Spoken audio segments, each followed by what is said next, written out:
Olá, que bom ter a sua companhia para mais essa nossa conversa. Hoje a gente vai mergulhar num assunto assim bem profundo da escatologia bíblica, né? Vamos tentar entender melhor dois conceitos que aparecem muito: o dia do Senhor e também o período tribulacional. Para isso, a gente está se baseando em ideias, em trechos do Manual de Escatologia do Dwight Pentacles.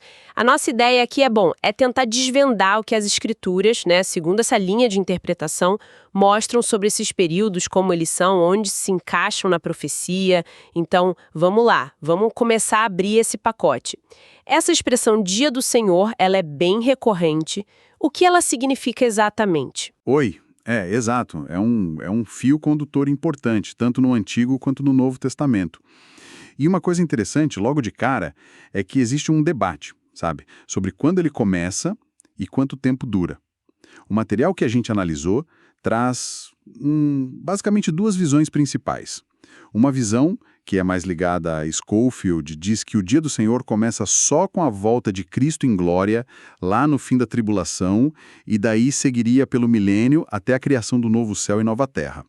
A outra visão, que parece ser a que o autor do manual adota, e que foi defendida por Ironside, essa diz que começa antes. Começaria logo depois do arrebatamento da igreja, sabe? Aquele evento que tiraria a igreja da terra. E aí sim abarcaria todo o período tribulacional, depois viria a segunda vinda, o milênio, e terminaria também na nova criação. Nessa segunda visão, a tribulação seria tipo a abertura desse grande dia do Senhor. Ah, entendi a diferença. O ponto de partida é crucial aí. E olha, mesmo sem listar todas as passagens bíblicas que o livro cita, dá para ver que é um conceito-chave. Qual que seria a ideia central, assim, o tema principal desse dia do Senhor? Olha, a ideia que predomina é sem dúvida a de julgamento, julgamento divino.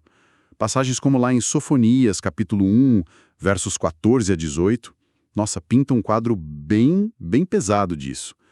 E é importante notar que não é só um julgamento lá no final, na segunda vinda. Inclui os juízos que rolam durante a tribulação, aqueles dos selos, trompetas, taças do Apocalipse, sabe? Textos como Zacarias 14 mostram que a segunda vinda acontece dentro do dia do Senhor. E 2 Pedro 3 até sugere que o milênio também está incluído nesse pacote todo.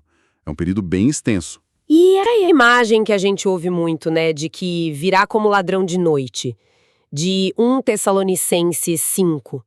Como isso se conecta com essa ideia de começar já na tribulação? Ah, sim. Esse é um ponto central para essa segunda visão. Para que o dia do Senhor pegue o mundo totalmente de surpresa, tipo, como ladrão mesmo, ele precisaria começar logo depois de um evento que muda tudo, né? Que seria a retirada da igreja da terra, o arrebatamento. Isso colocaria o começo do dia do Senhor bem ali, no início da tribulação. Então a conclusão que o autor apresenta é essa. É um período longo que começa com Deus retomando o trato direto com Israel, passa por toda a tribulação, inclui a segunda vinda, o reino de 1000 anos de Cristo e só acaba lá na frente, com a nova criação. Uau, é. É realmente uma perspectiva que engloba um tempo enorme e cheio de eventos muito marcantes. O material até lista alguns, né? Tipo uma reconfiguração política lá na Europa, a ascensão do anticristo, a aliança dele com Israel, um sistema religioso falso e depois os juízos do Apocalipse, perseguição, a batalha do Armagedon, a volta de Cristo, ressurreições, julgamentos. Nossa, é muita coisa amarrada nesse dia do Senhor. Isso me lembra outra coisa. A gente ouve falar também do dia de Cristo. É a mesma coisa? Ou tem uma diferença importante aí? Tem, e é fundamental separar os dois porque a confusão é bem comum, né? O dia de Cristo, que a gente vê em Filipenses 1, verso 6, ou 1 Coríntios 1, verso 8, esse termo aparece só no Novo Testamento, e ele está ligado especificamente à igreja. Fala da recompensa, da bênção, do arrebatamento, da glorificação dos que creem em Cristo. O foco é a esperança da igreja, sabe? Já o dia do Senhor, como a gente acabou de ver, o foco principal é julgamento. Julgamento divino sobre Israel e sobre as nações. São programas diferentes, com ênfases bem distintas. Um é bênção para a igreja, o outro é juízo para o mundo. Interessante essa flexibilidade da palavra dia, né? O próprio texto lembra do dia da salvação, lá em 2 Coríntios, mostrando que dia pode ser uma era, um período, com uma característica específica, não só 24 horas. Exatamente. E mesmo sendo focos diferentes, não quer dizer que eles não possam começar no mesmo ponto, né? Que seria o início da tribulação logo depois do arrebatamento. Seriam como duas faixas do plano de Deus que começam a correr a partir dali. Aliás, aquela expressão em 1 aos Coríntios 1,8, dia de nosso Senhor Jesus Cristo, talvez até junte as duas coisas, né? A atuação dele como Senhor, trazendo juízo, e como Cristo trazendo salvação e recompensa para a sua igreja. Ok, ficou mais clara essa distinção. Agora vamos voltar um pouco para o período tribulacional em si. Ele estaria, então, dentro desse grande dia do Senhor, nessa visão que a gente está explorando. Qual é a natureza desse período? As descrições na Bíblia são bem fortes, não são? Nossa, são fortíssimas. A Bíblia usa palavras como angústia, lá em Deuteronômio 4, fala de terror do Senhor em Isaías 2, devastação da terra em Isaías 24, ira em Isaías 26, fala também de tempo de angústia para Jacó em Jeremias 30, um foco bem específico, né? Mateus 24 fala de uma grande tribulação como desde o princípio do mundo até agora não tem havido. Sofonias 1 fala de escuridão e densas trevas. 1 Tessalonicenses 5 fala de repentina destruição. Apocalipse 3 menciona a hora da provação que há de vir sobre o mundo inteiro. E talvez a mais conhecida, o grande dia da ira de Deus e do Cordeiro, em Apocalipse 6. É um tempo definido por julgamento, indignação divina, provação extrema, destruição, trevas, castigo. O material que a gente leu ressalta que não tem sinal de alívio descrito para esse período. É severo mesmo. Importante que o autor destaca. Porque sim, a fúria de Satanás contra Israel, lá em Apocalipse 12, e a ira da besta, o anticristo contra os santos daquele tempo em Apocalipse 13, isso tudo acontece e é terrível. Mas a fonte principal da tribulação, segundo essa interpretação, é a ira e o julgamento do próprio Deus. O texto cita muitas passagens para mostrar isso. Isaías diz que o Senhor devasta a terra, que ele sai do seu lugar para castigar. Joel chama de assolação vinda do Todo-Poderoso. Sofonias fala do dia da indignação do Senhor. E Apocalipse é muito claro, né? Fala da ira do Cordeiro, da cólera de Deus. Então o argumento é que é uma tribulação de Deus. Diferente de outras tribulações da história, não só pela intensidade, mas pela origem, pelo propósito divino direto ali. Saber que a origem principal é divina deixa tudo ainda mais solene, mais sério. Então, qual seria o propósito de Deus? Por que um período tão terrível assim? A análise que a gente viu aponta para dois propósitos centrais que se conectam. O primeiro é preparar a nação de Israel para finalmente receber o Messias deles, Jesus Cristo. Lembra que Jeremias 30 chama de tempo de angústia para Jacó. O foco é muito no povo judeu. As profecias desse tempo estão cheias de referências judaicas. O povo de Daniel, um falso Messias fazendo aliança com eles, o evangelho do reino sendo pregado, a fuga no sábado, o templo em Jerusalém, a Judéia, as 12 tribos. O objetivo seria purificar Israel e levar um grupo fiel, um remanescente, ao arrependimento e à fé em Jesus. Como aqueles 144 mil selados em Apocalipse 7, por exemplo. Para que eles possam entrar no reino milenar e ver as promessas antigas se cumprindo. Acredita-se até que Elias, como prometido em Malaquias 4, vai ter um papel importante nisso, preparando o coração do povo pouco antes da segunda vinda. O segundo grande propósito é derramar o juízo de Deus sobre as pessoas e as nações do mundo que continuaram na incredulidade, na rebelião. Apocalipse 3 fala em provar os que habitam sobre a terra. Não é um juízo só local, é global. Jeremias 25, Isaías 26 falam disso. Vai atingir quem rejeitou a verdade, quem seguiu a injustiça, como diz 2 Tessalonicenses 2, incluindo quem seguiu a falsa religião da Babilônia e adorou a besta, lá em Apocalipse. E esse julgamento pega todo mundo, todas as classes sociais, como Apocalipse 6 mostra. Seria um passo drástico, mas visto como necessário para limpar o mundo da maldade antes de Jesus estabelecer seu reino de justiça. Faz sentido, conecta o plano para Israel com o juízo para o mundo todo. Agora, a gente chega num ponto que sempre gera muita curiosidade, né? A questão do tempo. Como situar essa tribulação na linha do tempo? O material nos leva direto para a profecia das 70 semanas de Daniel, capítulo 9. Parece que essa é a chave, né? Assim é. É absolutamente crucial. A importância de Daniel 9 é enorme por vários motivos. Primeiro, muitos veem nela uma prova forte na interpretação literal da profecia, porque partes dela já se cumpriram com uma precisão histórica, assim, impressionante. Segundo, mostra a confiabilidade da Bíblia. Terceiro, como foca tanto em Israel e em Jerusalém, teu povo e tua santa cidade, reforça a ideia de que a igreja, como a gente conhece, era um mistério, algo não detalhado no Antigo Testamento. E quarto, e talvez o mais importante para a nossa conversa, ela dá a espinha dorsal do cronograma para a gente entender muitas profecias do Novo Testamento, tipo o sermão profético de Jesus em Mateus 24 e boa parte do Apocalipse, dos capítulos 6 a 19. Tudo isso se encaixaria dentro da última dessas 70 semanas. Vamos só recapitular os pontos-chave dessa profecia.